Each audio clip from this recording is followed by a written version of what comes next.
All right, so we have Somerset coming out, and it is 2 zones in 1 chapter, which is a little bit different than we saw in Morrowind.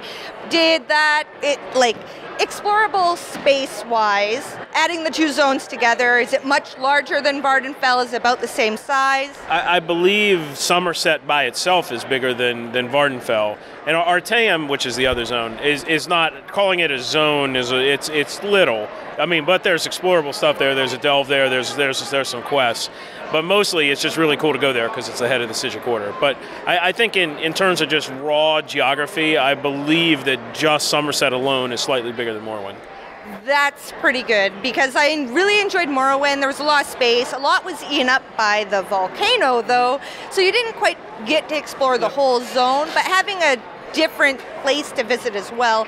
During the demo, I did not get to visit Artaeum. Is the architecture and stuff much different from Somerset? Yeah, I'm actually not 100% sure of the lore, but it is not Altmer stuff at all. It is completely different.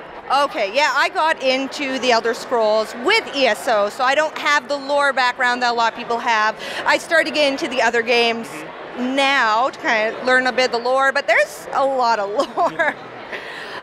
Another question I had is that in these, we have these geysers. Are those like Dolmens 2.0, or how are they different from Dolmens?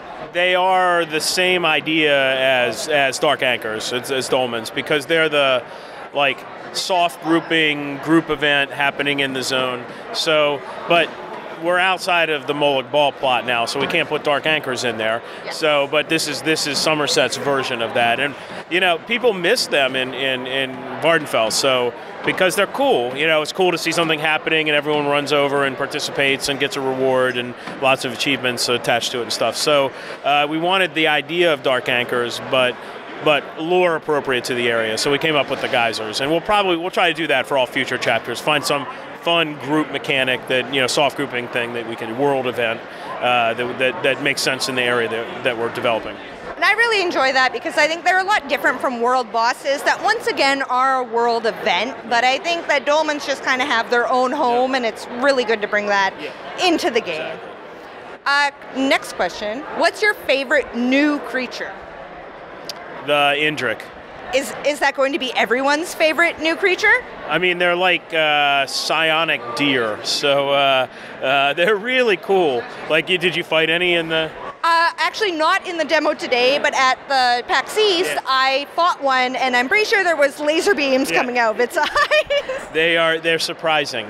Yes, the first time you fight them. No, they're great though, and those are lore. Those are from lore. So. Oh, that's really cool, because I thought it looked really cool right away, and I ran right up to it. I was like, oh, it's hostile. It wants to kill me. So in Somerset, we have a Proxy Queen. So does this mean, do we see Queen Irene at all in the storyline, or no? You don't. She's off in Elden Root. Well, you can go visit her anytime. You know, she's off doing all Mary Dominion stuff, so that's why the Proxy Queen is taking care of the local trouble that's cropping up in Somerset. Okay, I just wasn't sure if we would see her at all. There's some really exciting new things coming for, hopefully performance-wise, where you guys are offering more multi-core support. Who is this going to affect the most? And something I see answered or asked a lot is, does this affect consoles at all? Yeah, well, we're already optimized for consoles because they have their own separate API that we use when we're developing the game. Okay. So if you think about it, consoles are very specific hardware sets that are, you know, Sony has one, PlayStation has one, but PCs are completely generic. So it's helping people who have multi-core processors on PCs specifically. And this is where people find, you know, that if they get a super good GPU, it doesn't raise their frame rate as much as they think, because we're more CPU bound. So think of it as our way to start splitting up processes so that the newer multi-core processors can take it. We can take advantage of the new multi-core processors to kind of take care of a lot of the data that's happening behind the scenes. I personally have like an i5 4690K, so quad-core, and I do notice that ESO will take up mostly one core and a little bit of the next core, but this will hopefully spread out across all 4, right? Yeah. ESO has so many threads and tasks that this is the start of that process where we're peeling off some processes and making a multi-core. So expect to see it kind of happen over time, but we did try to hit the ones that we think will have the most effect for people that are in your case with quad-core, but even up to octa-core processors. Hopefully it'll start to spread it out. Wow, that's really good. All right, jewelry crafting. See, they're very spacey. So jewelry crafting works like all the other crafts in how you learn it, how you research traits. Find stuff in the wild. Yeah, exactly. The trait stones work a little more like Nirncrux, where you have to do a specific activity to get a certain trait, which is fine, and you cannot find new traits on jewelry in the old zones, okay? Why no dual or try research passive? I noticed there's a passive to reduce your time, as there is with the other crafts, but they're not going to improve how many items you can research at once. Yeah, so for that specific answer, ask Rich Lambert, because he actually is super crafter as well as, and I know that there were a couple of specific problems they were trying to solve with that, and I don't want to say the wrong thing. Okay, sounds good. Do the material levels stay in jive with the others? Like you have your level 1 to 10, and I was wondering if they would, because like right now we have CP1 or CP10 to CP140 that is kind of non-existent. Like once you level one character up, you never ever see those levels again. You kept those with jewelry crafting? Yeah, it works exactly the same way it does with the others. So, obviously most people are going to wait until their max CP level to do anything real with, just like they would with any of the other crafting systems, because that's where most of the, especially if you're making it for other people, all those guys are, obviously well above that level. So you really want to focus on your market as a crafter. So I think that's the answer there. Okay, I just wasn't sure because that adds a lot of new materials into the system, and I actually didn't have a chance to find any jewelry crafting nodes while I did the demo, but that's not exactly what I was after, so. And I didn't have Kenai. Once you're used to Kenai, it's hard to go back. Right. Yeah, so sorry you couldn't install your favorite mod. Yeah, no, exactly, right? Add-ons are life. Yeah. So the NDA came off of the players who were invited to the studios, which is super awesome that you guys do that. We did it a lot closer to announce this time. So there was less time for stuff that we didn't want to get let out early. So we timed it much better this year. I think so too. Something I listened to many of those players' videos and whatnot as an audiobook as I was driving to the airport because it was a lengthy drive. Something I heard is that the trial is very mechanic heavy. Something I noticed, I lead a guild, and we're definitely more on the newer player side of the scale. So for example, normal halls of fabrication can be a lengthy event. Is this something where, can you pug this, and I'm just talking normal version, not that. Can you pug this, or does it take a lot of coordination like halls? I think assuming that your pug are people that are actually have done a trial before, or at least, mechanic heavy dungeons, maybe, but it's a trial, right? It's not for the faint of heart, but I think if you got a pug together and you actually tried it over time, over the course of a play session, you could probably get through it. Okay, so it's kind of we're trying to make stepping stones, like a pug can pretty much wipe AA normal, no problem, and you slowly climb up and they get more mechanic heavy. Mostly the newer they are, because it's what you guys have turned to. Exactly. Yeah. So, not everything can be super hardcore all the time. Yeah, no, and I haven't done Vet Asylum. I spent 45 minutes on the final boss one time, and we all decided our fingers couldn't do that anymore. So, haven't quite finished that one yet.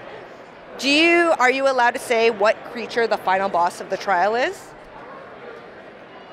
By that you mean, am I allowing anyone to say what? Well, I don't know, because as far as I know, spoilers. No spoilers. Not even what creature type. No. Oh, okay. You got. I was trying. I was trying. We're doing something really cool with Cloud Rest. So just when you play through it and everyone else plays through it, you'll see what I mean. All right. I'll take your word for it. Another huge thing for players who are actively playing the game is that the two-handed weapons will now count as 2 set slots. Are any of the ability-altering weapons being changed to overcome this, or do you guys feel they're already strong enough they don't need to be changed to make up for two-step bonus? Yeah, I'm not 100% sure because we're arguing both sides of that right now. So stay tuned. Stay tuned. All right, I just want to know because I worked really hard for my BMA staff, and I really like it. And something else that was noticed by a lot of players is that this time we saw a lot more buffs and not a lot of nerfs that we know of, right? We only know of what we've seen, but we had fellow players in the studio and they said there was a lot more buffing to get certain playstyles up rather than nerfs, which is really nice to see. Yeah, I mean, it's cyclical, right? It's like, it's balance is balance. Like sometimes you need to take down, sometimes you need to move up. So, yeah, I mean, this time around, we really just want to make everything more and more balanced. So, I know in Morrowind, in the lead up to Morrowind, there were a lot of balancing that people were somewhat frustrated with, but.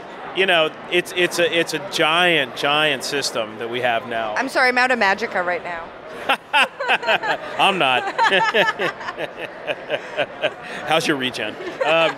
But seriously, it's a really complicated system that we have now. Like with and we're adding in the Psijic Order stuff now too. And people will say, oh, they're only adding a skill line. They're not adding a whole class in here. But from our side, that's even worse because the Warden, you have to start over to make a Warden. Anyone, no matter what their build is, can add the Psijic Order to their build, which makes it far more complicated.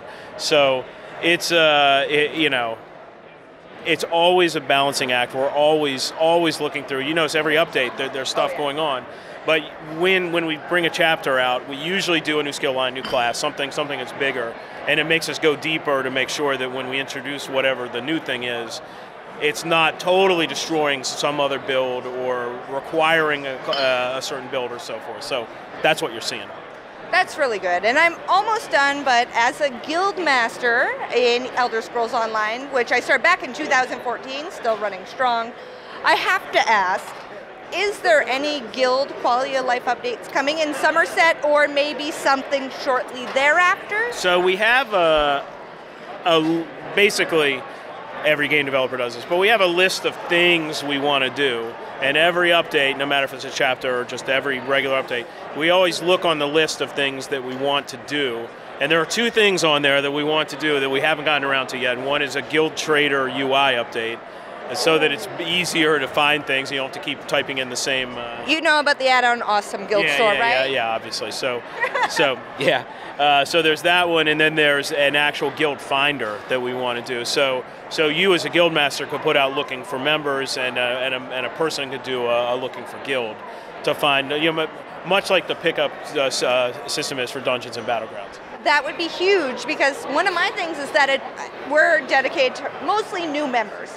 And the first step is letting people know guilds exist, what the point of them is, and then define one. They have to currently, in the current state, they must leave the game to find a guild unless you're recruiting unless you're actively recruiting chat. in chat. Yeah, but you can't be around all the time, and it's hard to find a guild that suits you in that style. So guild finder in game, that so I think I really don't know when that's going to happen, but it's definitely in the cards at some point. Oh yeah, no, and I understand that it's not coming with Somerset. We're not sure when, but it's definitely something on the plate that you guys want to make happen. Yep, okay. Absolutely. Cool. I have a question from a friend. Hashtag. Yeah, question from a friend, hashtag. Will there ever be some sort of free roam camera ability solely for taking screenshots? We've all played Horizon Zero Dawn, and actually, you know, it's such a great game anyway, but one of the coolest things, is they have their screenshot setup mode. That is not on our list of things to do, but it probably should be, because it's, you know, the tools that our designers use when they actually make the zones has a lot of that stuff built in. So not saying anytime soon, but we can start to investigate that. Well, we have joked that it's elder fashion online because of the outfit system, which is awesome. And then we make it very hard to make screenshots of your characters, right? So. Exactly. There's some of us that will log in on a second account on a second computer to take the screenshot of the initial character. So genius. That's a lot of work, though. Yeah. So thank you very much for answering these couple questions. And Somerset looks really really good. Thank you. I'm super excited for it. So am I. out in May 21st for PC, June... Yeah, well, it's June 5th for everyone. Yeah. The May 21st is for people who already own it on PC can upgrade. Perfect. Okay, and June 5th for everyone, including both consoles, Xbox and PlayStation. And Mac. Don't forget Mac is PC. It's all the same thing. Personal computer. Yeah, there you go. All right, thank you so much. Thank you. And thanks. Yep.